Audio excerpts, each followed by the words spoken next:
Welcome back to Rochester Living with Mark Siwiec and Corey James Moran, brought to you by Elysian Homes by Mark Siwiec and Associates. This is episode 178. Mark, how are you? Staying warm? Yes, it's a heat wave out there. Yeah, it's literally 21 degrees. Comparatively for the past 2 days, yes, I would say heat wave is an accurate description. Did you see Matt Collins last week? Did he put shoes on? Is it that cold? No. He was walking into the stadium, no shoes, a pair of swim trunks, a Hawaiian shirt, completely unbuttoned, a pair of sunglasses and a hat. Awesome. It's a mentality. I will say, it is a mentality. Our guest is for this week kind of has some Matt Collins vibes to him a little bit. Oh, I couldn't agree more. We'll get to it. Just with the dress. And there we probably, go. Paul, you probably run like what, like a 4.4, 4.5? It's around the last time I checked. Yeah, it's been a few months since I ran a 40, but that's right. Yeah. We will get to our guest, Paul Guglielmo, here in a minute, but let's get to our market update unless there's anything else you want to address. We got a lot to What get about to. you? You doing well? Sick kids again. Shocking. I know. Amazing. So it's new. Yeah. I think we might set the record this year. Just at some point, someone's always going to be sick. Wow. Yeah, wow. Just keep it rolling through. But we're surviving. Oh, there you go, bud. We'll jump into it. Market update. We've actually seen a little bit of a drop in listings. I think probably the frigid weather is playing part. Yep, absolutely. So Monroe County, we're at 353, down from 367 last week. 6 county region, it was 650 last week. We're down to 619 right now. Okay. Yay. Pending and under contract, that number still continues to dwindle as things continue to close. Monroe County, we're at 633, down from 648. And for the 6 county region, it's 995 last week. We're at 993 now. Yeah. Nothing really it's going to be a few more weeks. I mean, although I will say the properties that are being listed appear to be doing pretty well. You had one. Yeah, I was just going to say, we listed a great property, really beautiful property in Cobbs Hill Drive. Storybook Tudor, back into the park, $450,000 listing. We had 40 people walk through. We got 6 offers. We sold it $110,000 over asking. And it wasn't as if that was an outlier. We had 3 offers, each that came in more than $100,000 over list price. Unbelievable. I mean, we saw this last January, right, where the buyers were ready to go. Yes. They were refreshed from the new year. Yep. You know, they've had their teeth kicked in all of 2024. 2025 is here. It's time to turn the page. And if you're putting your property in the market, you're doing really well. And the other similarity is that I remember a year ago October, November, just saying repeatedly that it's going to be a real hot start to the year. I've got 12, 14, 15 people, all of whom stated they're going to be listing with us in January. And it never materialized. And the exact same thing is playing out now. I think part of it, as you said, is the fact that it's just too darn cold. Yeah. Big February, though? We've got quite a bit. I think so. I think so. Well, yeah, let's hope. All right. So mortgage rates, pretty boring right now. I would say that's good news, right? That is good news. I mean, 3 days in a row, they've held the same level. So we're at 7.08 right now. It was 7.07 last week. The 15 years at 6.5. That was 6.48 last week. Just not a lot happening. We had the holiday on Monday for Martin Luther King Jr. Day, of course. And no economic reports coming out. Next week, though, is going to be huge. Right. Agreed. The Fed, they'll be meeting on Tuesday or Wednesday. Yep. Tuesday and Wednesday, yeah. And then the PCE comes out as well. Yeah. I was a little discouraged to read in print that which we've been talking about since the election in November. Wall Street Journal states that, and they come out very explicitly, economists are now concerned. Economists are now coming forward, and they're stating on the front page of the Wall Street Journal that it looks as if inflation is going to rise over the course of the next, and with it, interest rates and mortgage rates. So when the wall, it's one thing for you and I to say it. Sure. Who are we? What do you mean? Well, all right. You. It's one thing for me to say it. You, of Listen, course. We were the podcast that the unsellable Michael Jordan property was sold the week after we talked about it. That's true. I'm still taking credit. That's true. That is true. We made Mark, mention celebrate of it. our wins, man. Come on. So I'm a little concerned about that and what it means for interest rates moving forward. But the expectation for next week in the Fed is definitely no rate cut. Yeah, I think it's a 99.5% probability right now. Yeah, I mean, I didn't even bother checking CME, but I'm assuming, yeah. And then, they're saying possible rate cuts maybe March or May, which based on how things are trending. The optimists like me, you've been so pessimistic the last 2 weeks. Heloise and Dear Abby have both weighed in. Do you even know who they are? You don't even know who they are, do you? Dear Abby? Yeah. Yeah. Heloise? No, not that one. Yeah, okay, yeah. One Heloise. for two is pretty good. Do you know who Heloise was? No, I got nothing. See, thank you. See, there's at least there's a point in the podcast every week where Mark throws a reference out and it just Well, completely this is this woman who always had like helpful household hints. Oh, okay. Yeah, and and they were always profound. Like when grabbing something from the oven, be sure to have a pot holder near. Oh, by. sure, yeah. Really, like groundbreaking. Groundbreaking. When shoes, boiling water, don't pour it on your head. Yeah, Great. It was incredible. The other real estate thing to chat about this week, we can touch a little bit here on some of the executive orders that are tied to housing. Did you see some of that nonsense? There was over 200 that were signed in the first day. Well, okay, the executive orders, but did you see the executive order in regard to real estate and the real estate industry? So let's see. There was the one about changing zoning regulations, even though that the local municipalities have control over zoning. That one, yeah. I wish that I had actually come prepared, but it's basically, I hereby decree that interest rates are going to come down. I hereby mandate that the housing crisis is going to be solved. He's I manifesting. and it's just all this nonsense. It's like, well, I hereby decree that the sun is going to rise tomorrow morning. I hereby decree that the sun, that the sky is blue. I mean, like, big effing deal, dude. So. Can I say that about Donald Trump? Yeah. You can say whatever you want. It's okay, great. It's our show. Yeah, okay, nobody's going to censor That's us. the beauty. We don't have boss. You're the boss. You can say whatever you want. That's true. Yeah, right. This is the beauty of this. Wait, am I allowed to chime in? Yeah. Yeah. Oh, please. The thing is, you guys just mentioned, first of all, how intimidating it is. He's an actual broadcaster. Oh, yeah. yeah. Come on. I've done 1,000 podcasts. I'm sitting here going like, oh my God, he knows what he's doing. I can sit here and shoot my mouth off. Yeah. It's great. I can't. You did the right. You recruited this guy. This is fantastic. Oh, yeah. No, I'm wily in that way, Paul. But second, if I could say on inflation, I literally control grocery prices. I have seen no plan on how these are coming down. Oh, yeah. There's no plan in my email that says here's how you're going to lower your prices, and everything is pointing towards the possibility of having to raise them. Now, I will say, in fairness, we haven't had to raise anything yet either because we haven't seen what shakes out. But it's pointing more heavily towards that possibility than dropping prices. I'm confused. No two ways about it. I mean, all this nonsense about running on the price of eggs is going to come down. All this stuff. That's great. And a chicken in every pot. But there's no plan to do so. And the rhetoric is one thing. And again, this is such a terrible. No, I'm not going to go there. No! When Mark has to pause and not say something, yeah, exactly. I'll simply say that the rhetoric is one thing, but there's no actionable plan to back up how it is that inflation is going to come down or how interest rates are going to come down. Instead, everything. It is the tariffs and raising tariffs. And that's becoming more and more concerning. And immigration and just getting rid of who the hell is going to farm these crops, and then you couple on top of that the perpetuation of the tax cuts, which personally I love, but you know what? I mean, that's very, very selfish. I'd much rather see that they weren't. Anyway, all that is pointing toward inflation going up and your grocery prices going up. Yeah, we tend to sign raw material contracts with those who supply to us, and nobody wants to sign any contracts. Because no one knows what's going to happen. Nobody knows what's going to happen. Oh, is so that right? it's we have to give so much notice on any type of a price change to most of our customers that we could end up screwed, right? Like if something comes into effect that's effective immediately from the government, I can't really necessarily go to my customer and pass it on immediately, or I can. There were COVID taught us some tricks to that. Mostly we were the victim of it. So just like say, for example, you're paying $50 a case for mustard and you were under contract, and then COVID came around and all of a sudden they needed to raise their price to $60.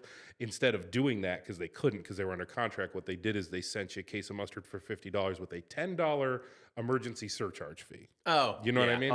We didn't change your price. Yeah, we just right. added a surcharge fee. Yeah. So that's kind of like the way to do it shipping immediately. went up all of a sudden by $10. Yeah, everyone started doing it to each other. Everyone was feeing the hell out of each other, and it sucked. Yeah. Mark, you mentioned previously the tariffs. Just one quick note on that. I saw specifically for Canada, Canadian lumber, it's going to add about $9,000 of cost to a single family home if these tariffs go into place. So something to be aware of. And then congratulations, America. should we bring our guest in officially? lighten the mood, bring our guest in officially here. I would love that. Paulie has a great way of always lightening the mood, doesn't he? He does, absolutely. So far, I feel like I've darkened it a bit. No, but, you know. All right, well, here's your opportunity to redeem yourself. Go ahead. All right, Paul Guglielmo, Yeah. owner at Craft Cannery, Guglielmo Sauce, as well as the host of the Paul Guglielmo Show podcast. Oh, thank you. Thank you for joining us. Yeah. I had the official intro. Yeah. Former professional over here. I see that. I just like the speed at which you move. You move Yeah. it like I like that. It's like a pro. You're just a pro. Do you see who's sitting across from me? Yeah, that's true. Do you know how fast he talks? Yeah. You got to keep up. Yeah. I want to get this out of the way. Yeah. Please brag to Mark about being named Small Business Person of the Year last year. I actually understand that last summer you decimated, like destroyed the competition, and you were up against some fairly formidable, Yeah, there were some pretty good people in there. Yeah. No, I show up to that event, and he's wearing a microphone, and I'm like, well, that's tip. They just tipped it off. Like, obviously he wins. Yeah. You know, he's obviously going to win, but you had like a microphone on you or something. And I was like, they shouldn't have given him his microphone already because it just ruins it for the rest of us. None of, You're pissed the entire time. I'm like, it's like that was a tip off. You know, but anyway, I mean, it was an honor, obviously. So for those who don't know, state the obvious. Business you person destroyed the competition. I don't know about destroyed. I don't know, but business person of the year, you were obviously up for it as well. It could have and should have gone either way. Obviously, there's no, I kept saying over and over again, you will. If I'm going to lose, there's one person I'm going to lose to, and I'll be glad to lose to a worthy competitor. Well, and it was you. Well, didn't you invite Paulie to your... Well, when I lost, I guess was like, so, shit, I got all these people coming over to the house. I was like, I paid like a couple $1,000s for catering. Paulie, what are you doing? Came and ate it all. I cleanup hitter. I came in. Those freaking meatballs were fantastic. Oh, I love Still remember them. I love it. Yeah, but it was a great. I mean, it was really good. And to tell you the truth, like you were such an inspiration to me, entrepreneurship wise, because back when I was just early days of just peddling sauce, before any of this, I had you on a show that I used to do when I was in radio called CEOs You Should Know. You were like the third person I ever had on. Wow. And you told the story about day one of yourself, of going door to door, just looking for listings and just experiencing, just getting a million no's before you get to that yes. And I just saw you as being this just like pinnacle of success. You were just like, you were Mark freaking Siwiec. And even you started with struggling. And that was so inspirational. Well, that's really, really kind, because it's so funny at this point in time. And I think I hear with some frequency that I was born into a trust fund family and like all this nonsense. I'm just like, no, not the case. Like, you got to roll up your sleeves as you have done. And so much of your success is just your hard work, but also the social capital that you've created for yourself, for your company, for your brand. And it's so admirable, bud. So congratulations. I appreciate it. You know what? You do this, you live this, but it's like go everywhere, talk to everybody, help anytime you can. That's it. Social capital. People just don't. I was just thinking about this last night. I sent off a number of emails. Some people reached out to me while I was overseas. So I'm overseas. And I'm just like, thank you very much, but can't this isn't the right time. Or thank you very much. I'm being attacked by an elephant in Tanzania. Yeah, I'll you're right. email you later. Exactly, being mauled by a lion. But but managed to get out the emails nevertheless. And you would think that these people would just be like, hey, thank you so much for reaching out to me. I really appreciate it. And people don't. And I realize, you know what? That they're not going to succeed in their business. I'm not taking it personally. I'm just looking at it just passionately and realizing these are folks who don't get it. These are folks who, if they have any success, the success will be limited because you need to do the right thing by others. You just need to communicate. You need to be there. Can I ask you a question while I got you? Yeah. Am I allowed to ask him a question? I wrote up my notes. At some point, Paulie will take control of the podcast. sorry. No, please. I expect it. Yeah. I'm sorry. Do you ever have that experience where you know you're running a million miles an hour, right? You look at your calendar and you're like, man, there's nothing free here. And have you ever had to experience being disappointed with the people around you? Sorry. And No. then occasionally though you have to face the fact that you just run at a different speed than other people. Has that ever happened to you? No, you tell me no. He's looking at me like no. I mean, my executive coach Jim Mahan, who I love so much, so we've gone through an incredible. We had to completely change our business. So we started the brokerage about a little over a year ago. Like 13 months ago, we started the brokerage. But I realized that the people who had gotten me to the point that I had were not the people who were going to make the brokerage successful. And so, we had a really great woman, terrific woman, really kind, who was a barista before she came. She was a manager at Starbucks before she came over. Somebody who just recently graduated from college. Good people, but you would ask them to start a new process. No. You would ask them, we got a new software package. I'm not interested. Would you order such and such? No. I'm like, what? Yeah. Well, no, because if you ask me to order those signs, you're then going to ask me to put those signs up. And I'm like, well, yeah, as a matter of fact, I'm going to. And so I had to, and it was ugly, Paulie. Yeah. It was really ugly. It was 9 months where I felt as if every Tuesday we have a weekly meeting. I felt as if I was crawling onto the conference room table naked for everybody to see. I felt so vulnerable, and it was so difficult. But, and I'm hoping that you agree, you get through to the other side, and we have this incredible staff and this incredible team who are keeping up with me as I'm running through my days. Yeah. And they're committed, and they're staying beyond 5 o'clock, and they're new technologies and new processes, and they're awesome. So I guess, if you're thinking about, your future, because you're on the fast track, obviously, don't be afraid that at some point in time, you might need to make some very, very difficult decisions in order to, because for too long, I didn't do the Jack Welch thing. For too long, I was simply allowing for them to dictate the speed at which we were going to run. I feel you. So I wasn't necessarily talking. And by the way, as Corey has kids, he's got to go home at 5 o'clock. Oh, he always managed. You always manage somehow or another, like 6 a.m. Do my best. Yeah. Seriously. I was more talking about what you had mentioned, like you're emailing people and they just don't get back to you, and you're like, dude, I'm trying. Oh, here I went into this 10-minute soliloquy. So I'm can trying. we just end there? I thought that was really great. No? I'm trying to do business with you. Like, how are you not? Yeah. Like, as an entrepreneur, you are just trained. If somebody's got the dollar in their hand, you find a way, right? And like, there's some people just don't operate that way. I'm going, what? I would say I would say the majority of people. So, Nick Mancuso, who owns Elevate. Yeah.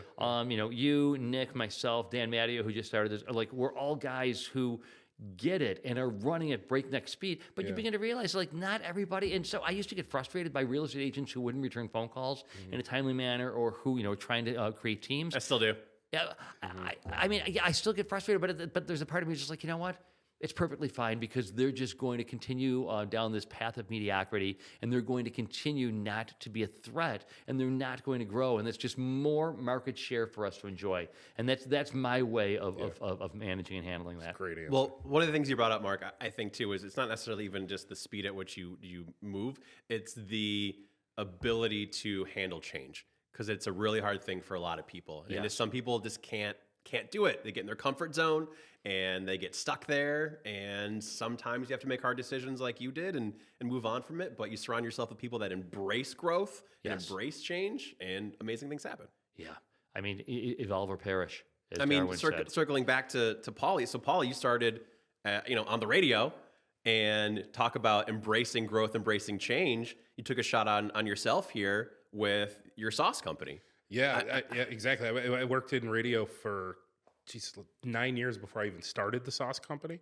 And then when I did start it, it was very much a hobby, and then snowballed into a side hustle, snowballed into a small business, and then eventually took the leap, which was very, very scary. Yeah, talk about that, because that, I can relate. I was doing kind of the same thing in radio, doing real estate for a couple of years at the same time. When you have that safety net, it's one thing to try something new, but when you fully put yourself out there and say, all right, it's time to make the jump, that's another level of commitment. Yeah, I'll tell you the truth, though. It is gutsy, but also, like, I don't know that I deserve much credit, because for 6 years I did do both and had that safety net. So the truth is, it took me 6 years to get gutsy enough to go. And I wish there was a really profound answer, but it just had to do with, like, what was my net? What was I actually making on sauce? Well, all right, but let's give you credit for this, though. Yeah. You were holding down 2 jobs. Yeah, right. And, right. Like so much, you're working how many hours a week at that point in time? 65, 70 hours a week? Yeah, so I had become, let's see, I went over this with my lawyer 5 years ago. I became disenchanted with the radio business. Oh, really? That's the proper way, yeah. That's the phrase that I was told to use. I became disenchanted with the radio business. And so I did start to put in like 40 hours to the minute towards the last couple of years. Yeah. But before that, I was doing 60 hours in radio for a decade. I was doing 60 hours, just trying to overperform and get noticed and get an opportunity. And then as soon as I just got passed up, like for the 57th time, I was like, dude, I'm just going all in on sauce, and I will stay here and work 40 hours to the minute. And so the last couple of years, I really was. But then I was doing sauce. Right. That was another 40 hours. So they became 80-hour weeks for sure. I'm thinking 65, 70. It was 80-hour weeks. Okay, there you go. Yeah, for a couple of years, it was that way. I'm better now. For sure, better now. It's better now because you've got the sauce, you've got the grocery store, you've got a wife, you've got 2 kids. Yeah, so I'm sure it's much better, Paulie. Well, I'm not saying there's free time. Just differently allocated time. Yeah, exactly. Yeah, but you know what the truth is though is I started to say there was nothing profound about when to jump off. It really had to do with like what was I actually profiting and when was it sustainable. And as soon as it was sustainable, I jumped off. But it took 6 years to go from first jar of sauce to I can afford to have this be my full-time job. Explain the difference between your years in radio where you're doing 60 hours a week, you're going over the top on everything, just trying to get noticed, how that made you feel versus when you bet on yourself and you begin to see that success and it starts to flourish. It saves me. I have little bouts of depression, nothing crazy, but it's like the cure to the little bouts of depression is thinking about having and just thinking about all those different times in radio. I don't know if anyone in this conversation can relate of being made to feel like, hey, you're not good enough. Hey, you're just lucky to be here. Hey, you're not worth that. And then just me kind of just the outside world and the growth of the business just kept on making me go like, it kind of seems like everyone else thinks I am though, Yeah. So like, it's really getting mixed signals here. It's really only in this building that anyone tells me that I'm not worth anything. As soon as I leave this building, everyone's like, we should do business, So maybe I'm not wrong, And so I think back to that leap off and then having ultimately been right years later. And it is fulfilling, but it also helps me in the times when I do, because I'm a human, right? We still get down all the time. Yeah. I get down. And like, it really helps me dig out of those holes when that happens. Like last week when we had Dan on, this almost mirrors your story in that you were at 98 PXY and I don't think that you were feeling it. Well, maybe I shouldn't be saying, but I don't think you were feeling like disenchanted. Is that what's the verbiage? Care to comment, Corey? Disenchanted, right? Yes, that's the phrase is you were disenchanted. Or are you going to simply pivot back to Paulie? Of course, we throw it back on him. No, listen, if you want he's to tell that pivoting. story. He's not going to go into it because he's Corey Moran, who's so nice, never wants to say anything unkind. He really is super nice. Oh, super nice. But if you ever wanted to do that rant, I will not say a word. You go ahead. I'll sit here and be quiet because I'd love to hear that rant. I appreciate that. So the sauce takes off. Yeah. Like crazy, which is incredible. But it leads to potentially even a bigger opportunity with Craft Cannery. I mean, the opportunity, really, truly the opportunity. So what was happening is I'm doing the sauce. And as I'm doing the sauce, I'm doing every event, every grocery store demo, farmer's market, arts festival, etc. And all the foodies, we all would bunch up and become friends with each other. And what was becoming apparent for years, honestly, was that there was a lack of small to medium scale manufacturing. And it was a problem. And, when you want to entrepreneur, you tend to do the thing you love. And it happens all the time. They love to bake, so they start a bakery, but there's already 15 bakeries. I did the exact same thing. I love to make sauce, so I started a sauce. I don't know if you guys realize this. There was already sauce, lots of it, millions of brands of sauce. So while it was going fine, I wasn't really solving a problem. I was doing something I was passionate about. I was loving it, and it was working, but I wasn't solving a problem. Having small to medium scale manufacturing available, having a price point for somebody who is an aspiring entrepreneur to start a sauce brand and it not cost them 5, 6, or even 7 figures to start their business.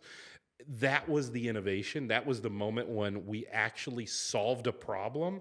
And that was when things just started to really, like the hockey stick in the gross sales, really just took off. When you found your own niche that no one else is filling. Yeah. So tell us a little bit about that particular business. Yeah. What does the business do? Yeah. So we manufacture sauces, and we do about 600 or 700 gallons a day, which is enough to build a nice little business off of. And we're going to do more. We're still growing too. We've just built doubled the size of our building, and also we've just bought a second bottling line that doesn't arrive till June. But so that'll be 1,500 gallons by the end of this year. But we do those runs. That's a small run. If you right now wanted to start, Siwiec sauce, Great name. Oh, there we go. I like the assonance, the consonants. Yeah. Never If mind. you tried that 10 years ago, you were Googling how do I bottle Siwiec sauce, the answer would have been something like Ledestri, which is a great business. We love Ledestri. Yeah. But the answer would have been something like Ledestri, where your minimum would have been enough, where you would have had a 6-figure investment in starting Siwiec sauce. That I couldn't do that. I couldn't do that back in the day. And so I had to really navigate the waters and find a way to do smaller. I only had honestly, I had credit card debt when I started. I had Of course you negative did. money when Of I course, started. absolutely. So I didn't have 6 figures to start the business. That right there is so common. And then what's even great about that, so that's just the aspiring entrepreneurs. That's just the future Siwiec sauces. The other part is when you go to grocery chains like Wegmans, for example, who we love, Wegmans has the same problem, just at a larger scale, where you can go into, say, the pasta sauce aisle at Wegmans, and you'll see all the marinara and the vodka sauce and all the really popular flavors. And those are great. They can find a co-packer for those, a manufacturer for those. But we just recently started doing lemon butter and mushroom marsala. We do spicy tomato oil. These are things that to them are lower volume, 500 or 600 cases a month. But to me, 500 or 600 cases. Sure. And now all of a sudden you're doing a second, a third, a fourth, a fifth. Yeah. All of a sudden you're talking about a few thousand cases a month just with that one client. But it started with the same problem. They went to the co-packer trying to do the mushroom marsala, and it wasn't enough volume to justify. So they find a smaller co-packer. So you're not only how many 600 gallons a day? Yeah, around there. Yeah. All right, 600 gallons a day. Yeah. How many gallons are for your sauce, and who else are you batching for? I'm glad you asked that, because on day one, my sauce was like over 50% of our business. And today, my sauce is like 6% of our business. that's Great. awesome. That's Yeah. fantastic. Yeah. Good for And, you. and your sauce is Congratulations. everywhere. Like Yeah. The days of my mother-in-law going to Wegmans and just buying all of it just I to love help her. out are over. You don't need that anymore. She's the best. I like it. And she would, and when it wasn't there, she would complain. Yes. And then they have such a great policy where they have to, the complaints have to make it all the way. Well, no, she wouldn't complain. She'd call Danny directly. Yeah, I mean, that's she's right. She's That's Lauren right. Dixon, for God's sake. So who else are you batching for? So Wegmans is really our biggest client. Really? There is some, and I should say that's across many different categories. Yeah. But there is some confidentiality to this, unfortunately, because I wish I'd tell you everything off the air. But there is an NDA. So some folks, they don't mind. They want it out there. Wegmans was so kind. A couple years ago, we were in a competition called Grow New York, and they allowed us to talk about co-packing for them, which then basically made it public knowledge, which was huge. They also attended our groundbreaking. So I'm able to name drop them, right? That's great. And then beyond them, there's some place like Rubino's in Rochester. They're like, okay. mention us anytime you can, Yeah. But then you've got some clients who they want you to think, like I have one popular local brand who wants you to think that grandma's in the back making the sauce. Got it. Sure. Yeah, Yeah, yeah. He doesn't I want get you to know that Yeah. it's being made at a co-packer. Yeah. So some I can't mention, but Rubino's, Agatina's is another really good one. Oh, for awesome. instance. Love Yeah, them. Yeah. love Agatina. Honestly, I love the fact successful entrepreneurs will take a concept and they'll run with the concept, but then they realize it's just getting me here. Yes. But then if you're really intelligent, you're going to figure out all right, what else can I do, or how can I grow this? What will work, and and you did that. You were innovating outside. I mean, you were ideating. pivot, And yeah. That's impressive stuff, bud. Yeah, and the innovation was the big deal, because when I did that Grow New York competition, we ended up coming in second place out of 400 companies, and we got a $500,000 investment from Cornell University Well, that's with amazing. that, which gave our company valuation like this. It was amazing. It was way more than it should have been at that time, but. I was really worried innovation was on the rubric. That was one of the things we were being scored on. And I kept thinking, well, we just make sauce. Well, that's not innovative. There's nothing innovative. And when I got up on that stage, I said, just as didn't even know I was saying something profound, but I said, no minimum. We don't have minimums. Well, that's relatively unheard of in manufacturing. And afterwards, when we got our scoring, we scored a 10 out of 10 on innovation. There you go. And I'm like, how? We're just making sauce. Wow. And their answer was, you said no minimums. We've never heard that before. Wow. And I was like, wow.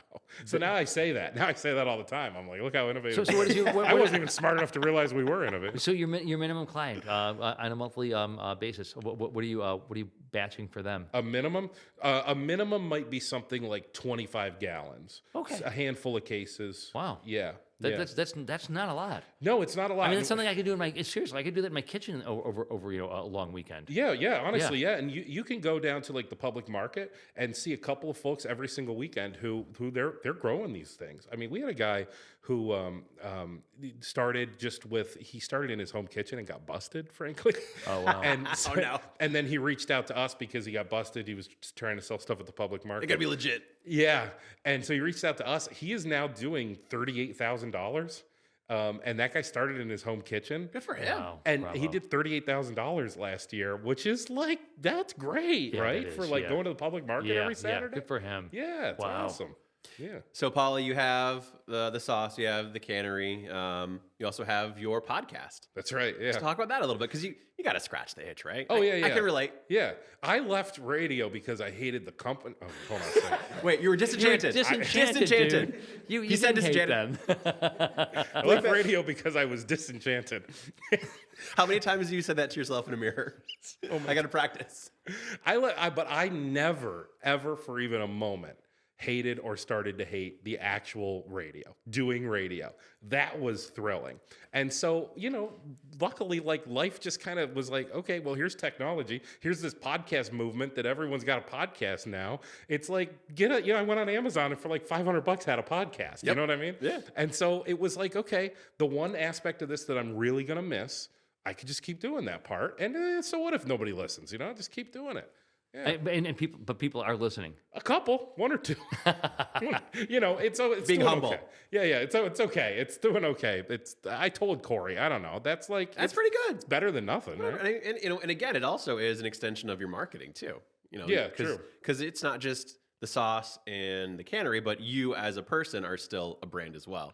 Sure, and I'm very vulnerable on there too, and I talk about like the shortcomings, which I do before this ends.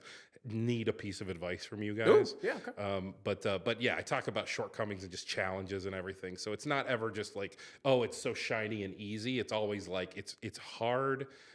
Which is real, because I mean, real, you think about yeah. like Instagram, right? Everything's always the best possible presentation of someone's life, when in reality, everybody has their ups and downs. Oh yeah. Yeah, absolutely. I mean, that was always the biggest thing, in radio that we were pushed to do, is like be vulnerable, because that is endearing and people can relate to Right. it. Absolutely. Yeah. People are desperate for authenticity. Desperate. Yeah. So can I ask you the Yeah, advice? please do. Yeah. So, and I honestly, I think it's not just entrepreneurial advice. I think your particular business might actually be one where this happens. I'm starting to become, and this has been going on for months, and my therapist, we've agreed that it's my current toxic trait. Okay. So I am going to sound bad right now, and I'm just going to own that I sound bad. It's something that's making me mad about my business right now that I'm hoping you can help me with. And it is that folks will waste your time. They will waste your time. Oh yeah. That never happens in real estate. Yeah. And you know exactly what I'm talking about, but just to be clear, I'm talking about potential leads. I have a system. A lead, we will put about an hour into somebody for no cost, just you're a lead. We'll see where this is going to go. But there are some folks who will they want the second call, the third call. They want to come out and visit. And it was occurring to me as I was driving here that as real estate agents, you probably deal with people who are wasting your time all the time. Corey? I always talk about real estate in many instances where the key to success is to go against the definition of insanity, where you keep doing some of the same stuff over and over again. And sometimes you need to pivot and innovate, obviously, but a lot of the time it's slamming your head against the wall until you break through.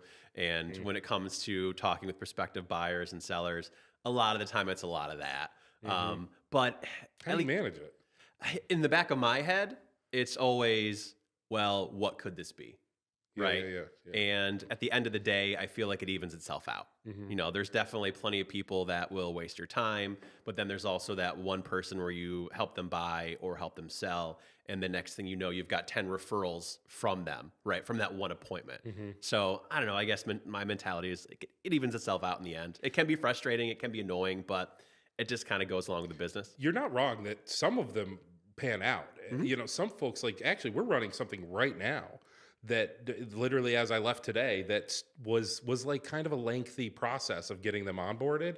And at times potentially even a little bit frustrating because it just kept being another call and another call and another call. But I don't know. What do you think, Mark? I follow in Corey's advice.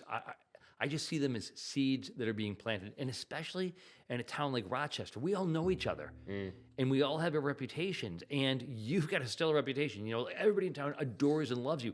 And you won't, but don't lose that because ultimately they may be wasting your time today, but they're going to say something nice about you over dinner next year or the year after that, and your phone is going to ring. And you know, I've been in real estate for 35 years at this point in time, and I'm shocked, continually shocked about. We talked about social. What do they use? Capital. Earlier? Social capital. Thank you. We talked about social capital earlier. Think of it as a form of social capital. That's a good that point. yes, they are wasting you. They're potentially wasting your time today, but if you do the right thing by them, they're going to say something nice, and something good will eventually come of it. Okay. I always tell new agents who are joining the brokerage, do enough nice things for enough people for a long enough period of time, and good things will come about. Oh my God! And so that's my trick. and then just go home, and just sort of like throw something against the wall, or just like bitch and moan and complain at home, but not obviously not with the client. I am certain that you're more than gracious when dealing with these people who are wasting your time. I am. I don't think they would realize that I'm getting annoyed. You know what I mean? Like, yeah. And honestly, like I think I'm really good at not showing. Of course that it's you are. a little, Yeah.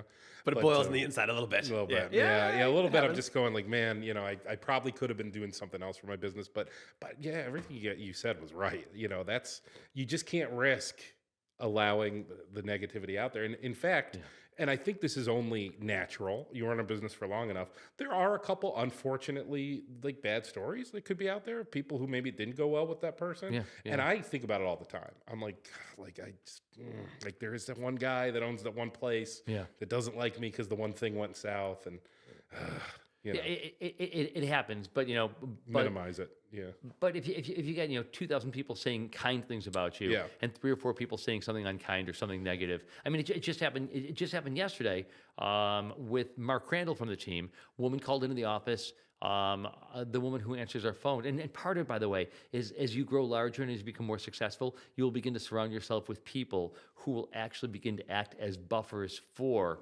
and that is because again, back to Jim May and this incredible executive coach that I work with. Is that the best use of your time? He's constantly drilling that into your head. Is that the best use of your time? And you will eventually get to the point where you will have people. I mean, how many appointments where I'm just like, I've got to take off. I've got to get to another appointment, and I'll leave Corey or somebody behind, knowing that they're going to do a great job, but knowing also that I probably have more important things to do back in the office. So. Anyway. Yeah, prioritizing for sure is important. Yeah. So you're going to be just fine, bud. I seriously don't doubt that at all. Thank you very Well, much. I mean, I'm wondering if maybe this is your current toxic trait too, because I mean, now you have 2 kids, right? Yeah. So now the time investment in things is even valued that much higher, because that's probably the thought in the back of your head is like, well, instead of being on this call that I know is going nowhere, I could be back home with my family. That is very true. And just so you know, I mean, we didn't even realize that he transitioned. That's how good he is at transitioning to his next topic, that he did it without you even noticing. Oh, no. I've been around him long enough. That's a freaking professional broadcaster. I know. I'm always grateful for his ability to pivot and just, It's the seg, the perfect seg. I am in awe. Yeah. Just good. Like, so many people, you've been interviewed a million times. Like, so many people they just crash into, they're just like, so anyway. I have my list of questions. I must ask these questions. Our next question is, wow, I'm just again, praise Corey. Thank you. Anyway, yes. I don't deserve it, but thank you. Yeah, but 2 so, kids at home, so guilt. But here's the thing. I have guilt if I'm at work. I have guilt that I wish I was at home. And when I'm at home, I have guilt that am I not being fair to my work right now? So I'm just a mess. To be honest with you. That's tough. How old's your second? 2 months, right? 2 months. Yeah. And we have a good little system worked out right now, my wife and I, where we're giving each other these blocks of time overnight. Where for sure if it's between midnight and 4 a.m., like she's got it. And if it's between 4 and 8 a.m., I have it.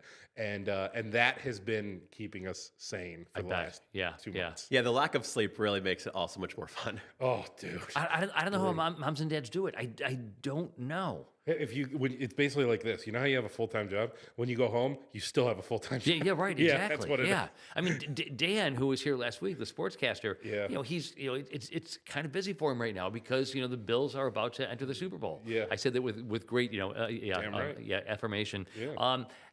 And I looked at him, and he's got a 5-week-old. Yeah, 5 weeks. And you old. could just look at him, and you could tell that he was like on, and he was so affirmative, so positive, just such a joy to be around. Yeah. But you could tell you look at him, you're like, this guy's really tired. Some of it's like just the delirium from being so overtired. Yeah.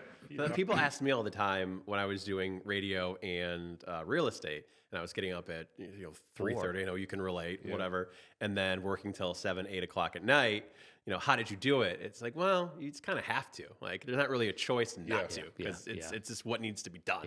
Yeah, exactly. There's no other option. It just happens. There was a woman I heard speak one time who talked about something exact. It sounded profound. I'm not going to be able to do it justice, but she talked about how you don't think you have time. Then your washing machine breaks on a Monday. By Friday, you'll have a new washing machine. Right, yeah. But you would have never going into that week said, you know what I'm going to do this week? Right. Get a new washing machine. Yeah. You would have said, I don't have time for that.